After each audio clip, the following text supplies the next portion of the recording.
Chamo-me Adriano Souza Costa, sou professor de Direito Penal, membro da Academia Goiana de Direito, escritor e delegado de polícia. Estamos aqui para o Saber Direito Responde. Estou aqui acompanhado dos alunos Luciano, Yuri e Carol para mais esse bloco de perguntas, no qual serei sabatinado por esses 3 grandes alunos. Passarei as perguntas, já sem muitas delongas, para o nosso aluno Yuri, para que ele já comece a me sabatinar sobre esse curso acerca de classificações de infrações penais. Vamos lá? Professor, qual a diferença entre a culpa consciente e o dolo eventual? Excelente pergunta. Na verdade, o que há de diferente, falarei um pouco mais à frente. Mas é preciso falar o que há de comum entre as duas. É a situação de previsibilidade. Tanto na culpa consciente como no dolo eventual, o agente consegue perceber a possibilidade da ocorrência de um resultado. Percebendo essa possibilidade, em agindo ele com indiferença frente aos riscos da ocorrência desse resultado malogrado, age ele com dolo eventual. Se ele, percebendo a possibilidade da ocorrência desse resultado, não acreditar que ele venha a acontecer, age ele com culpa consciente. Vamos lá, Carol? Professor, o que são condições objetivas de punibilidade? Excelente pergunta, Carol. Na verdade, condições objetivas de punibilidade são condições externas ao tipo penal que, em ocorrendo, habilitam a possibilidade de punição do autor do fato. Note que condição objetiva de punibilidade não é a mesma coisa que elementar do crime. Não influi a ocorrência dela na consumação do crime, mas sim possibilita a punição. Okay. Vamos lá, Luciano? Professor, aproveitando a pergunta do Yuri, o homicídio causado no trânsito, ele configura culpa consciente ou dolo eventual? Excelente pergunta, Luciano. Ora, o que importa saber é que você tem que buscar os elementos concretos, fáticos, deixados em relação à situação criminosa. Não é possível antever a priori que um homicídio praticado no trânsito é permeado pela culpa consciente ou mesmo pelo dolo eventual, sem que você busque elementos concretos sobre isso. Já dizia Winfried Hassemann que é necessário que você busque indicativos externos da prática criminosa para tentar saber qual era o elemento que permeava a conduta do agente, se agira ele com culpa ou se agira ele com dolo. Então essa diferenciação vai depender muito do que você conseguir provar objetivamente no caso concreto. Vamos lá, Yuri, mais uma pergunta. Professor, o crime de furto de coisa comum é um crime autônomo frente ao crime de furto? Ora, antes de mais nada, antes de responder a esse seu questionamento, é importante que eu discorra para vocês o que é um tipo penal básico, o que é um tipo penal derivado e o que é um tipo penal autônomo. Tipo penal básico é aquele que serve de substrato para todas as derivações possíveis de um tipo penal. Imagine no contexto do crime de homicídio. O tipo penal básico é o artigo 121, cabeça. Já quando eu falo em tipo penal derivado, eu falo em um tipo penal que está na mesma estrutura desse tipo penal básico. Por exemplo, os crimes qualificados ou majorados, que geralmente estão elencados em parágrafos, incisos ou alíneas. Já quando eu falo em tipo penal autônomo, eu falo em um tipo penal que costuma proteger a mesma coisa que o tipo penal básico, mas está elencado em outro dispositivo. É bem isso que você deve estar querendo me questionar. Se o crime de furto de coisa comum é crime autônomo frente ao crime de furto elencado no artigo 155. É isso mesmo. Tanto o artigo 155 como o crime do artigo 156 protegem o mesmo tipo de bem jurídico, qual seja o patrimônio. Contudo, o artigo 156 é um furto mais específico. Ou seja, o artigo 156, que trata do furto de coisa comum, é um tipo penal autônomo, ou seja, está em outro artigo, frente ao tipo penal básico que está no artigo 155, caput, do Código Penal. Muito boa pergunta. Vamos lá, Carol. Okay. Professor, qual a diferença entre crime progressivo e progressão criminosa? Essa é uma pergunta bem capciosa mesmo. Quando a gente fala em crime progressivo, a gente fala em uma só infração penal. O crime progressivo é aquele crime de ação de passagem. Como assim? O que seria a ação de passagem? É que para esse crime se consumar, é necessário que você passe por outras infrações penais. Só que essas infrações penais só estão implicitamente contidas no tipo penal incriminado. Como assim? Imagine o crime de homicídio. O crime de homicídio tem como intenção última, por óbvio, a ceifação completa da vida da vítima. Nesse caso, Carol, já deu para notar que para eu ceifar a vida de alguém, eu preciso de passar por outras infrações penais implicitamente. Por exemplo, colocar a pessoa em perigo de vida, qual seja então o artigo 132 do Código Penal, lesioná-lo em relação à sua integridade física. Ou seja, para eu atingir o meu bem jurídico final, que é a vida, preciso eu passar por outras infrações penais implicitamente. Isso é o que a gente chama de crime progressivo. Já a progressão criminosa ou a progressividade criminosa, eu não estou falando de um crime só. Eu estou falando de um crime seguido de outro. Eu tinha uma vontade inicial. Eu tinha a vontade, por exemplo, de lesionar a integridade física de alguém. Mas em determinado momento, eu mudo o meu dolo, eu substituo o meu dolo, passando a desejar agora um crime mais grave. Então, nesse contexto, eu tenho uma progressividade criminosa. Existe uma relação de duas ou mais infrações penais, diferentemente do crime progressivo, que eu estou falando de um crime só. Vamos lá, Luciano, sua pergunta? A pergunta é: qual é a diferença entre crime exaurido e pós-facto impunível? Essa pergunta você está querendo me pegar. Ela é realmente muito complicada. Eu preciso voltar um pouco mais no conteúdo e começar a falar com vocês sobre o iter criminis. Não sei se você lembra do que é o iter criminis, mas é o caminho do crime.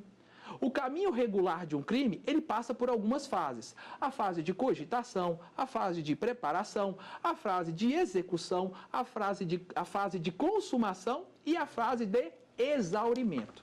Eu não sei se você se recorda do que é o exaurimento, mas o exaurimento está restrito aos crimes formais. Os crimes formais são aqueles que, na sua estrutura típica, prevêem uma conduta e prevêem um resultado. Contudo, esses crimes formais necessitam para sua consumação somente da prática da conduta. O resultado é absolutamente desnecessário para a consumação do crime. Contudo, o resultado ainda está lá escritinho no tipo penal incriminador. Se esse resultado, que não é necessário para a consumação, ocorrer, nós temos um crime exaurido, ou seja, um crime que foi além do que era necessário para a sua consumação, atingindo o resultado que estava previsto no tipo penal, mas não era necessário para a consumação dessa infração penal. Isso é um crime exaurido. De outro turno, eu tenho um pós-factum impunível. Eu tenho uma infração penal que tem como consequência lógica determinadas outras infrações. Imagine o seguinte exemplo. Você acaba de furtar um objeto. Contudo, é consequência lógica daquele que furte, geralmente, querer esconder esse objeto, ou mesmo querer vendê-lo. Ora, imagine o seguinte, alguém furta um objeto, pode ser você, claro que você não gostou muito desse exemplo, e depois você resolve vender esse mesmo objeto. Nós sabemos que a venda de coisa alheia para outrem, como se você fosse dono, constitui a infração penal do artigo 171, parágrafo 2º, inciso 1º do Código Penal. É uma modalidade assemelhada ao estelionato. Ora, hipoteticamente, você teria praticado duas infrações penais. Contudo, a doutrina diz que, ora, é uma consequência lógica daquele que furta ou daquele que rouba tentar vender o que adquirira ilicitamente.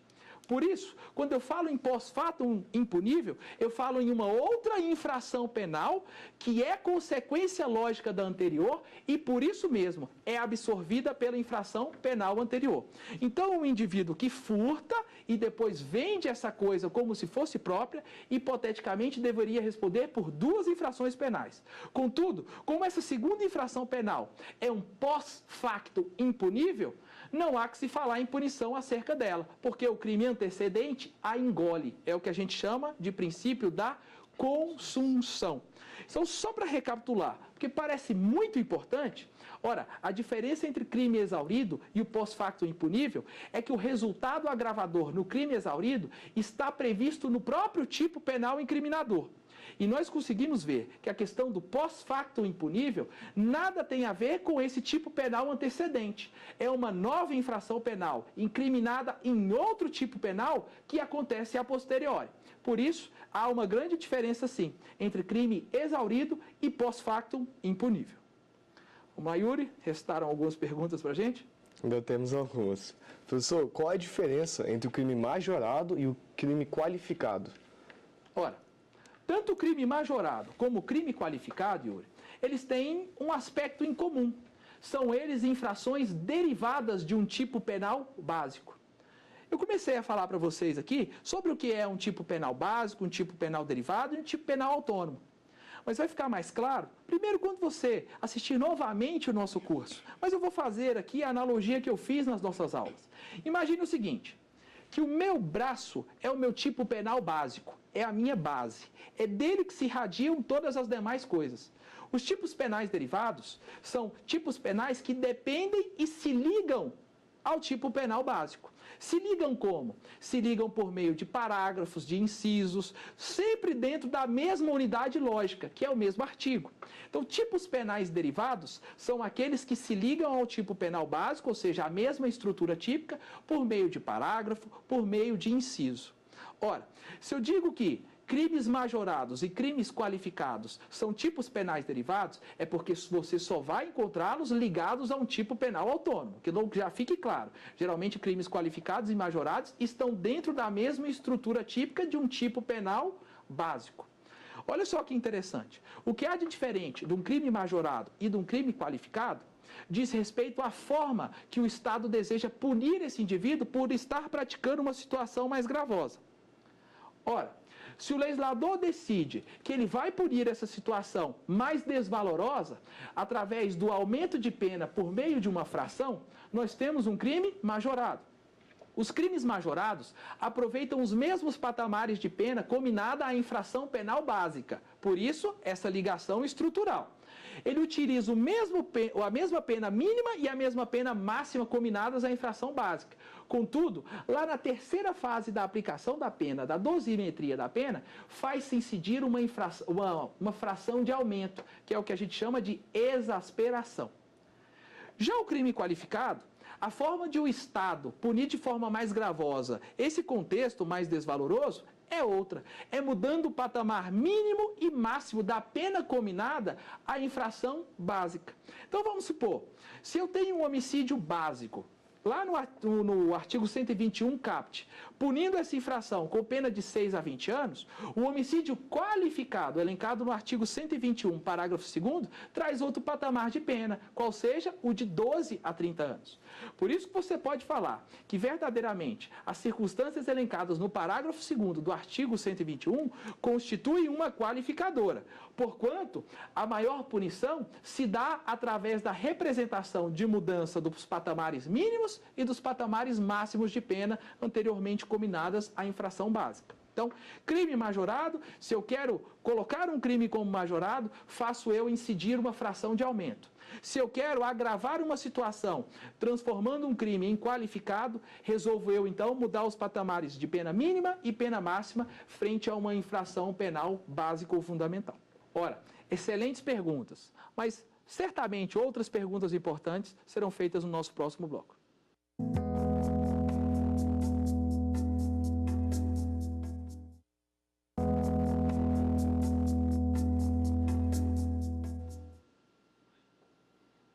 Olá! Após a sabatina do primeiro bloco, voltamos agora para a nossa segunda fase do Saber Direito Responde, com mais perguntas ainda mais profundas dos nossos alunos Luciano, Yuri e Carol. Carol, alguma pergunta? Professor, quais as principais diferenças dos crimes e contravenções penais? Ora, antes de mais nada, é importante falar que o Brasil adota o sistema legal bipartido. Eu não sei se você sabia disso, Carol, mas existem outros países que adotam o sistema legal tripartido. O sistema legal bipartido é aquele que divide as infrações penais entre crimes e contravenções. Esse é o sistema brasileiro. Eu vou falar mais sobre isso depois. O sistema legal tripartido é aquele que divide as infrações penais entre crimes, delitos e contravenções. Eu não sei se você sabe como é que se faz essa diferenciação no sistema tripartido.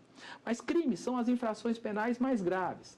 Os delitos, as medianas. E as contravenções penais, aquelas mais leves. É como aqui no Brasil, as contravenções penais sem muita importância prática. Tanto é que são chamadas costumeiramente de crimes liliputianos, crimes anões ou mesmo crimes vagabundos. Você vê que é um caráter bem pejorativo mesmo. O Brasil fez a adoção pelo sistema bipartido lá na Lei 3.914 de 1941, que se trata da Lei de Introdução ao Código Penal. Lá no artigo 1º, deixou-se bem delimitado qual é a diferença, então, entre crimes e contravenções penais. Crimes se sujeitariam à pena de reclusão ou detenção. Já as contravenções penais estariam sujeitas à pena de prisão simples. Essa é a regra. O problema, Carol, e eu preciso que você anote isso, porque isso pode cair na sua prova. Ok. Ora, existe uma lei bem específica, é a Lei 6259 de 44. Anote isso é muito importante. Essa lei, lá no seu artigo 54, trata de uma contravenção penal daquela pessoa que falsifica um bilhete de loteria. Presta atenção, o artigo 54 da Lei 6259 de 44 traz uma contravenção penal acerca daquelas pessoas que falsificam bilhetes de loterias. Sabe qual é o problema? Contravenção penal não era para estar vinculado à pena de prisão simples? Pois é, era para estar. Da forma que essa legislação trata essa contravenção penal, ela remete à pena dessa contravenção penal às penas do artigo 298 do Código Penal. Ora, nós sabemos que o artigo 298 do Código Penal é um crime e é o crime de falsificação de documento particular, que sujeita o indivíduo que falsifica um documento particular à reclusão de 1 a 5 anos. Então, presta atenção, se a ideia era que as contravenções penais estivessem vinculadas só à pena de prisão simples, nós temos uma contravenção penal de 1944, lá no artigo 54 dessa lei 6259 de 44, que traz como sancionamento a pena de reclusão de 1 a 5 anos. Por isso, por mais que o Brasil adote necessariamente o sistema bipartido, existem algumas exceções a essa regra de contravenção penal, prisão simples. Ora, já deu para ver que a depender do sistema, sendo o sistema bipartido ou tripartido, existirá diferença sobre a classificação das infrações penais. De qualquer sorte, as contravenções penais serão sempre as infrações de menor potencial. Por isso, o que você falou, qual é a diferença de crimes, delitos ou contravenções? É que as contravenções penais sempre são as infrações de menor potencial ofensivo, tanto no sistema bipartido como no sistema tripartido. Espero ter ficado claro. Vamos lá, Luciano? Professor, a outra pergunta que eu tenho é: quais são as modalidades de culpa? Isso é importante, gente. Modalidade de culpa é diferente de tipo de culpa.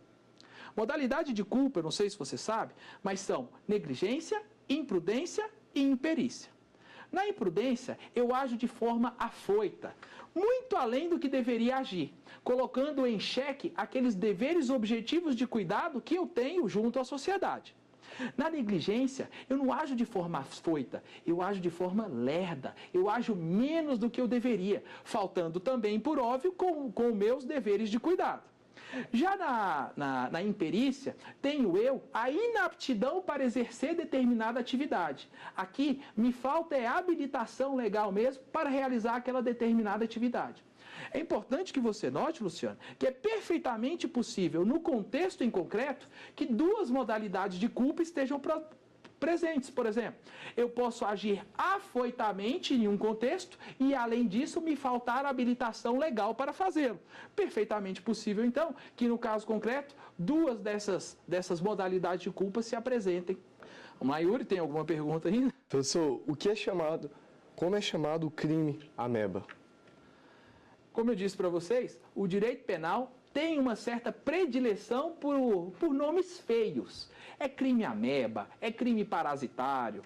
Ora, quando eu falo de um crime ameba ou parasitário, eu falo de um crime que necessita da existência de uma infração anterior para subsistir. São os crimes que necessitam de uma infração anterior para existir. Frise-se isso. Os exemplos de crime ameba ou crime parasitário são lavagem de capitais, receptação, favorecimento pessoal, favorecimento real. Mas para entender bem essa nomenclatura, presta atenção, Yuri. Para entender bem, é necessário que você entenda que essa nomenclatura foi retirada da biologia. Pensa o seguinte, imagine que você é o hospedeiro de uma lombriga. Ora, quem é principal? Você. Por que eu te provo isso? Se você morrer, a sua lombriga morre junto. Contudo, se a sua lombriga morrer, você vive, e vive até melhor do que antes. É com esse mesmo raciocínio que a doutrina criou essa nomenclatura, ameba ou parasitária. Existem crimes que só subsistem se houver um crime anterior. O crime anterior existe, mesmo sem um crime parasitário. Mas o crime parasitário só existe se houver uma infração anterior. Pensa lá na lavagem de capitais. A lavagem de capitais, elencada na Lei 9.613 de 98, lá no artigo 1º, depende que você dissimule ou oculte um capital originário de uma atividade ilícita anterior, qual seja qualquer infração penal. Então já é possível você notar que só posso falar em lavagem de capitais se eu estiver praticando dissimulação ou ocultação de algo que foi fruto de um crime anterior ou de uma contravenção penal anterior. Note então que o crime de lavagem de capitais depende da existência de um crime anterior. Esse crime anterior é o hospedeiro, é principal. Sem esse crime anterior, não há que se falar em lavagem de capitais. Por isso, é perfeitamente possível existir o crime anterior sem a lavagem de capitais. Contudo, a lavagem de capitais só existirá se eu tiver um crime anterior. Por isso, crime ameba, crime parasitário, para mostrar essa dependência que se vislumbra em relação a um crime principal, a um crime hospedeiro. Essa nomenclatura que você falou, de crime ameba, parasitário, também possui um sinônimo, que é crime de fusão. Então, crime de fusão, ameba ou parasitário, ou mesmo crime acessório, são bons exemplos de nomenclatura sobre esse tipo de classificação do tipo penal. Vamos lá, Carol. Professor, quais os tipos penais incongruentes? Tipos penais congruentes e incongruentes, essa é uma dificuldade que todo aluno tem, sendo que é muito simples, mas muito simples mesmo de elucidar. Carol, tenho certeza que você já ouviu falar de dolo genérico e de dolo específico. O que seria o dolo genérico? O dolo genérico nada mais é do que a vontade e consciência do autor do fato em realizar todos os elementos do tipo penal.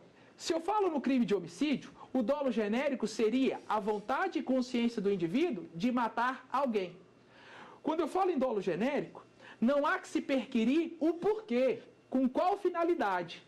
O dolo genérico nada mais é do que a vontade e consciência de praticar os elementos do tipo penal. Eu acho que até aí estamos muito bem. Contudo, existe também o dolo específico. O dolo específico nada mais é do que o motivo para esse dolo genérico. É o especial fim de agir para você querer matar alguém. No dolo específico, então, eu busco a motivação para aquela infração penal. Aí, geralmente, você consegue visualizar algumas expressões falando com o fim de, para, ou seja, mostrando que existe uma finalidade específica para o indivíduo praticar o verbo nuclear daquele tipo penal. Tipos penais que pedem para sua existência, para sua consumação, dolo genérico e dolo específico são chamados tipos penais incongruentes. Quando eu falar para você, ora, o tipo penal é congruente, é porque ele exige somente o dolo genérico. Então, vou recapitular com você. Ora, se o tipo penal pedir para a sua consumação somente o dolo genérico, que seja a vontade e consciência de realizar os elementos objetivos do tipo penal, eu tenho um tipo penal congruente. Se o seu tipo penal que você esteja analisando pedir um dolo genérico e também pedir um dolo específico, nós estamos de frente a um tipo penal incongruente. Ora, eu espero que essa sabatina que vocês fizeram comigo tenha sido suficiente para vocês tirarem essa dúvida. Essas dúvidas, eu sei que às vezes na faculdade a gente não tem tempo de sentar em cima de um livro mesmo e ficar procurando essas respostas. Então espero eu ter auxiliado vocês com essas perguntas que são verdadeiramente complicadas. Vocês fizeram um bom trabalho. Ora, após essa grande sabatina, essas perguntas de excelente nível, estou eu aqui para encerrar o nosso curso.